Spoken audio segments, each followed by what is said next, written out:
ఎవరైనా mobile number వాడుతున్నారా? అయితే ఈ రీల్ సేవ్ చేసి పెట్టుకోండి. మీరు ఇప్పుడు వాడుతున్నటువంటి మొబైల్ నంబరు యూనివర్సల్ నంబర్ అయ్యే విధంగా చూసుకోండి. ఒకవేళ మీరు చాలా సంవత్సరాల నుండి మొబైల్ నంబరు మార్చడుకున్నా పర్వాలేదండి. మీరు ఇంట్లో ఒక్క యూనివర్సల్ నంబర్ పెట్టుకోండి చాలు. ఆ ఒక్క యూనివర్సల్ నంబర్ పెడితే ఆ కుటుంబాన్ని రక్షిస్తుంది. ఆ కుటుంబంలో ఉన్నటువంటి అదృష్టాన్ని తీసుకొచ్చి పెడుతుంది. మరి యూనివర్సల్ నంబర్ని ఎలా కనుక్కోవాలి? మరి యూనివర్సల్ నంబర్ ఇంట్లో ఉంటే మనకేం ఉపయోగం ఉంటుంది? మనకు ఉండాలి కదా యూనివర్సల్ నంబర్. అంటే మీరు ఉంచుకోవచ్చు.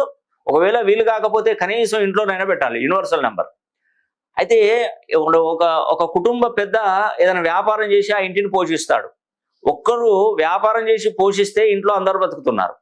అలాగా ఇంట్లో కనీసం ఒక్క యూనివర్సల్ నంబర్ ఉన్నట్టయితే మీకు మంచి జరుగుతుంది. యూనివర్సల్ నంబర్ను తీసుకోవాలనుకున్నటువంటి వారు ప్రతి ఒక్కరు కూడా mobile number, universal mobile number మీ దగ్గరలో రిటైలర్ అవుట్లెట్లు కనుక ఉంటే అక్కడికి వెళ్ళి ఒక 50 సిమ్ కార్డులలో నంబర్లు తీసుకొని మాకు పంపించండి. పంపిస్తే దానిలో యూనివర్సల్ నంబర్ మీ జాతకాన్ని అనుసరించి మీ date of birth, destiny number ఇవన్నీ మొత్తం పరిశీలన చేసుకొని యూనివర్సల్ నంబర్ అనేది కూడా మీకు టిక్ మార్క్ చేస్తాను. నేను వాయిస్ రికార్డు కూడా నేను తప్పకుండా అందిస్తాను. అది యూనివర్సల్ నంబర్ అవుతుంది. కాబట్టి ఈ అవకాశాన్ని ప్రతి ఒక్కరు సద్వినియోగం చేసుకోండి.